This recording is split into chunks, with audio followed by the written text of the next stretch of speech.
look at the key to that Lamborghini Huracan Sterrato. We are going to take it for a drive, both on-road and off-road. But first, let's check it out how it looks on the inside and outside.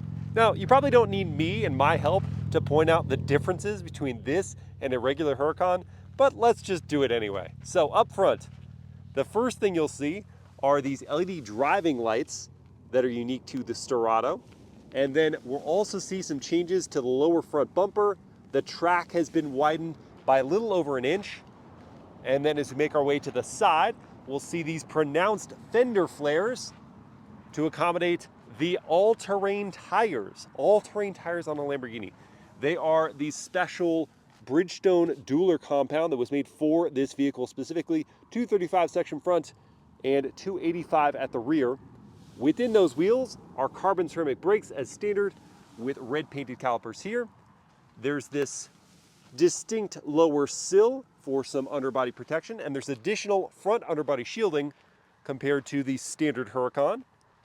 Stepping back to look at the profile, you can see that raised ride height by 1.7 inches compared to the standard Huracan.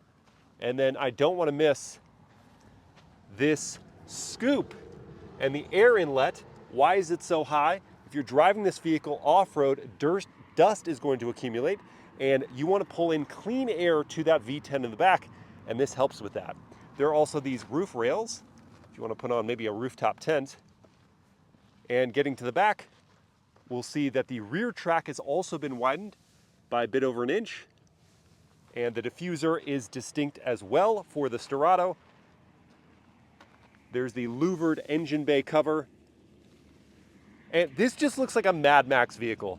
I don't know how this is a production Lamborghini and it's sitting here off-road, but it's wild to me. Do you guys think this is the craziest Lamborghini ever produced? Let me know in the comments, and let's check out the interior. Opening up by pressing here on the door handle and revealing a Huracan cabin. Surprise, surprise, but with some differences. So this one has the optional sport seats with carbon fiber and the Raging Bull logo stitched on the headrest. They're manually adjusting. You've got this Huracan tread plate here, and then these grippy flush floor mats, aluminum foot pedals, and on this one, we've got a full roll bar behind these front two passengers. That's different from the regular Huracan. Suede all over the door panel, and then there's also a front trunk. I'll lean in here and press this button, and that reveals enough space for 2 backpacks. As I slowly lower myself inside, sitting on the sill and ducking my head under the low roof line, drivers are greeted to this suede wrap steering wheel, red center marker. Your drive mode selector is down here. We got Strata and Sport like the normal Huracan, but Rally is unique to the Sterrato. There are these massive aluminum paddles that are so fun to actuate. You've got a digital instrument cluster that changes with the drive mode. The housing for that has carbon fiber, and there's lots of suede up on the dashboard. Lamborghini is here with more carbon fiber in front of the passenger. These toggles are typical for the Huracan, but this one is different. It's for those LED driving lights. Underneath that, we've got a touchscreen infotainment system that's pretty responsive, and it's got some additional goodies for the Sterrato. This one has the drive recorder, so you can record your drive and watch it later. And we've got some other telemetry information like pitch and roll that are unique to the Sterrato. Down here is your start-stop button, your other gear selection, suede wrapping. You've got a USB port here and another one here. Visibility is anticipated to be terrible with that roll bar and the louvers covering your back view. So the rearview mirror is useless. There's no blind spot monitoring, no rear cross traffic. So hopefully people are just looking out for you. Headroom is good. Head clears the roof, if only just barely. Putting on a helmet later for the track drive portion, off-road track, is going to be tough. But you know what? I'll put up with it because this is a Lamborghini Huracan Sterrato, and now we're going to go drive it on the road first.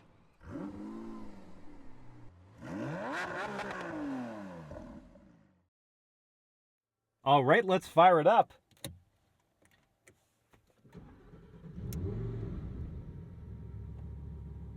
There's that V10.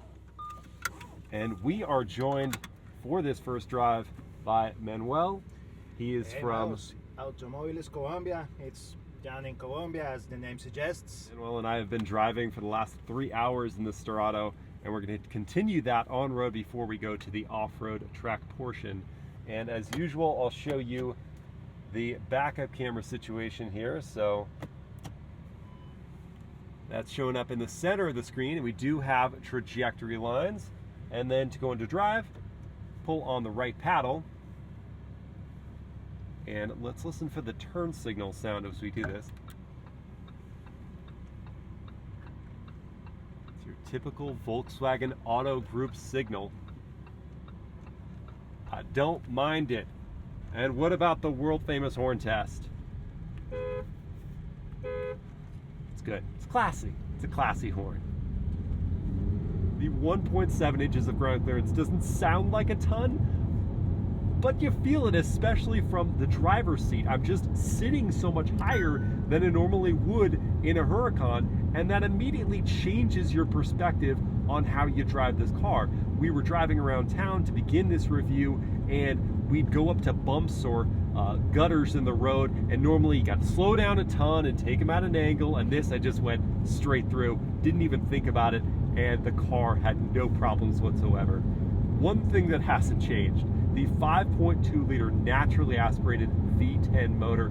It makes 601 horsepower in this application, which is down about 29 horsepower compared to the Technica version of the Huracan. It makes 413 pound-feet of torque, which I think is down like 4 pound-feet compared to the Technica. Still routed through a 7-speed dual-clutch automatic gearbox, and in this application for the Sterrato, of course, it's going to all 4 tires. What immediately stood out to me is the ride quality. So this is a pretty good road, right? Only a few bumps in it. But in a Huracan, even with the adaptive dampers, this has steel springs with adaptive dampers, even the Huracan with its adaptive dampers, you feel the undulations in the road more. They transfer through the cabin into your seat, and so in some ways you're more connected to the road. In this, the ride with those taller sidewalls on these all-terrain tires is so much more compliant. You just kind of float over imperfections. I hope we get to a bump, and I think there's going to be a change of road surface up here where you have an impact that you would normally tense up for, preparing for, and in this you kind of just take it, and the car is so very comfortable. That is one of the things that just blew my mind. This is a way more practical way to drive a supercar every single day because you're not fearing for the bumps. You're not worried about the potholes. It's so nice. And the 7-speed dual clutch is smooth in its gear changes. Manuel pointed out earlier, and I completely understand now that I'm driving, the gearing must be pretty short because even in the 7th gear at a lower speed, we're chilling at about 2,000 RPM.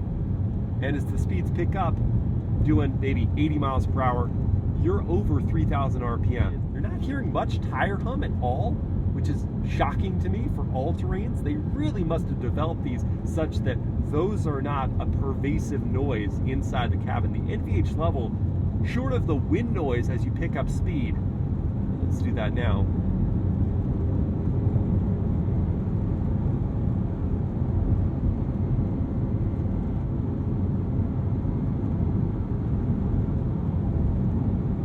is very respectable.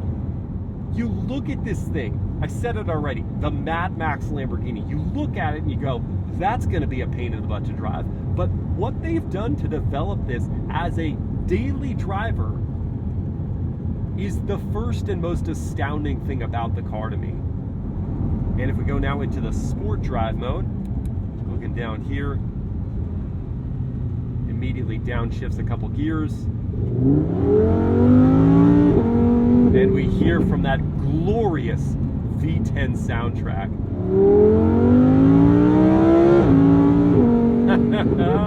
Nice.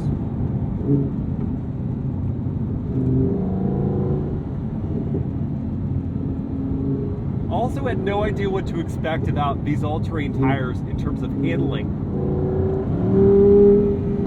But they hold the road very well. And there's still quite a bit of communication through this steering rack.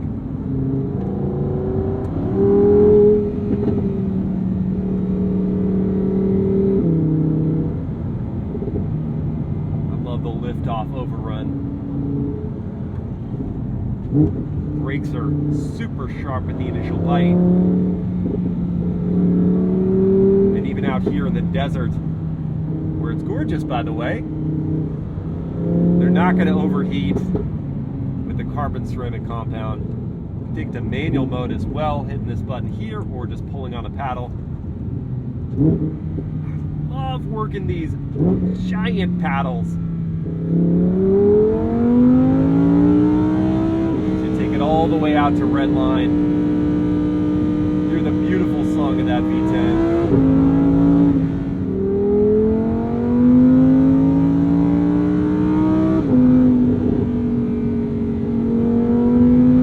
Also being this up high, I worried that it would transfer its weight in a sloppy way between corners.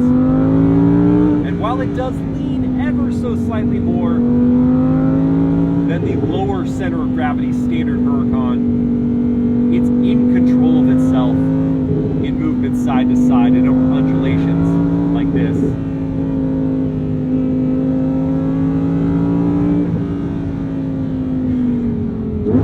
I can't believe I'm driving this car right now. In this setting, we've been stopped no fewer than 5 times by different people just craning to get a good look at it, kids whipping out their phones. And I understand.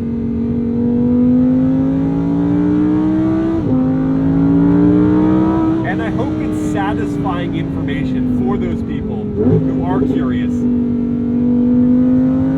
that this is every bit as good to drive on the road as it looks. Here's your moment of zen with some gratuitous overrun.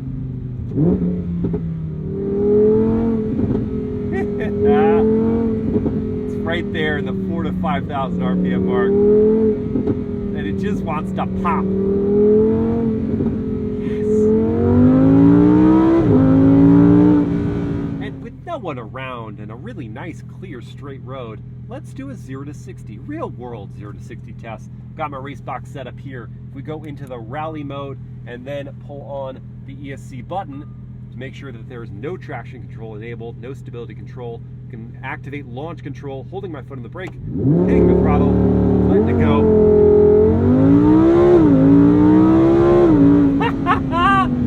0 to 60 in 3 seconds flat on all-terrain tires. All right, now we are here at the rally course. It's not really just an off-road course. We've got some on-road here at Chuckwalla Valley Speedway, and some we're going on the dirt, and I've exchanged Manuel for Mario. And Mario's the lead driver, lead test driver for Lamborghini here, and I'm excited to get going.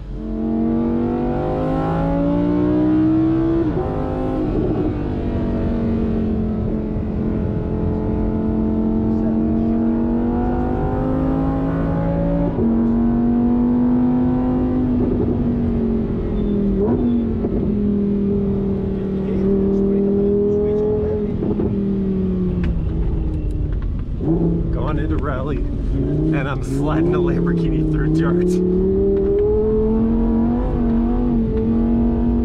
and it's so confident here. Oh my gosh.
Vectoring system is amazing. Yeah. It just knows where to put the power.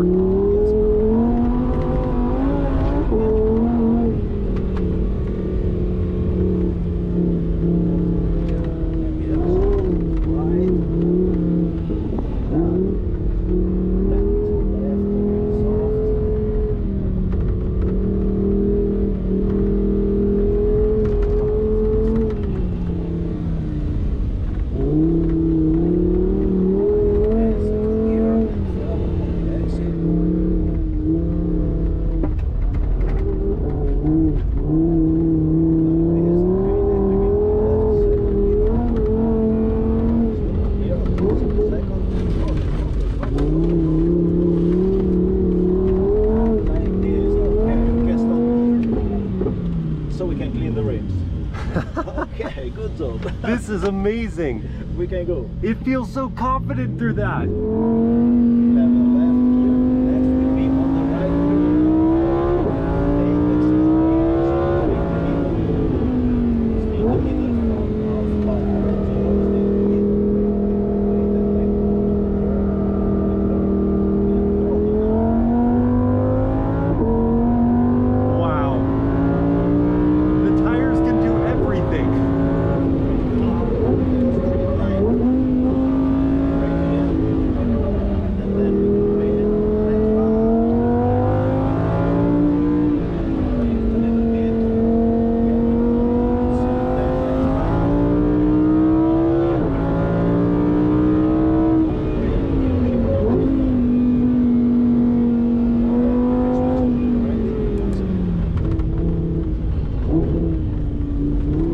Better the second time because I know what this car can do. Yeah. Said the outside smoother.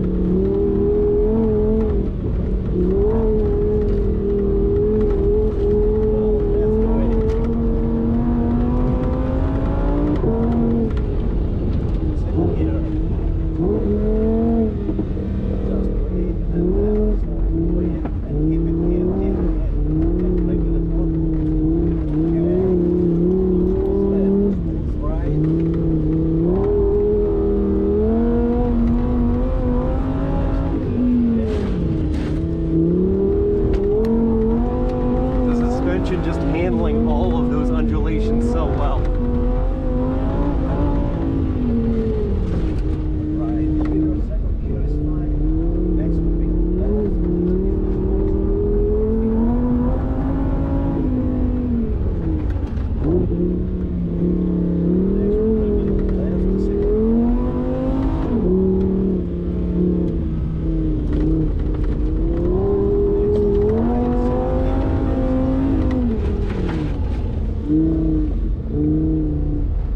Turned in too early.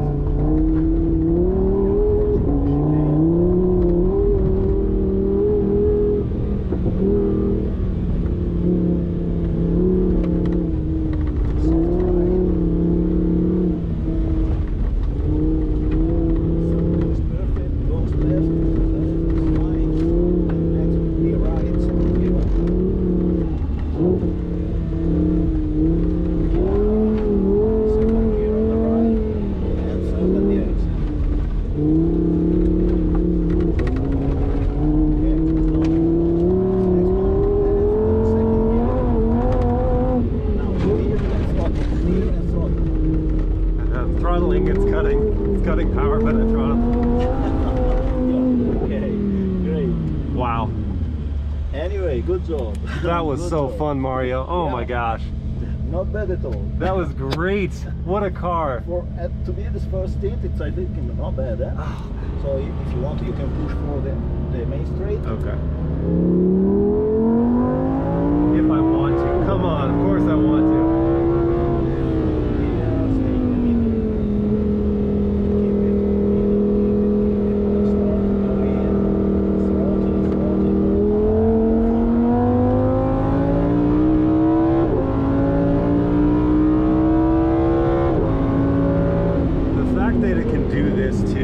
Just unreal. I'm also very impressed with the tires. Yeah. The versatility. Not missing a beat, going from the road and giving you a lot of communication. And at first I thought, oh, this is going to feel unnatural. Yeah. To be looking at this cabin, it being a Huracan, and then going straight off-road, felt it changed in my mind. It's the ride height and it's how compliant it is in those settings that didn't feel unnatural. Yeah. Thank you so much. That was so great. My pleasure.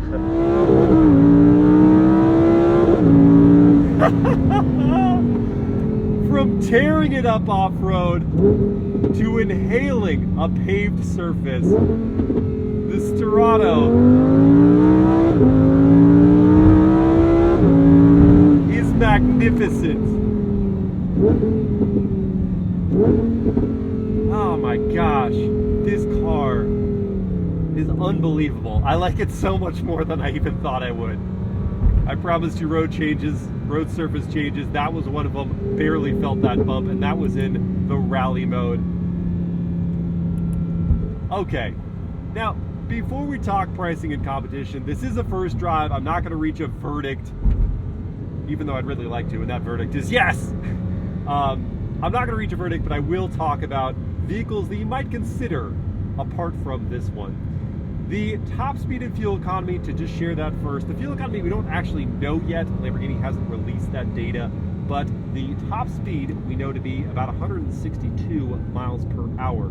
The starting figure for the Sterrato is $273,000. You'd compare it to something like the Porsche 911 Dakar, and that one's going to be less expensive, like $223,000 to start, makes less power, something in the 450 range, and it just doesn't look as crazy as the Sterrato. Haven't driven it yet, so I can't talk about its on-road manners or off-road manners.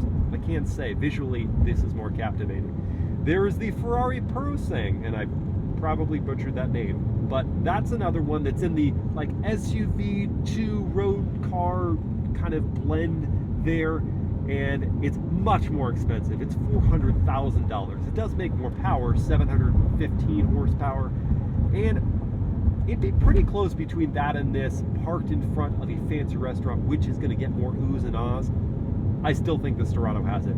And then there's Lamborghini's own Urus, which costs less money, $234,000 to start. It makes more power, 657 horsepower, but it looks straight up pedestrian by comparison to the Sterrato. This is just one of the craziest, if not the craziest, mass production, semi-mass production vehicle that you could buy.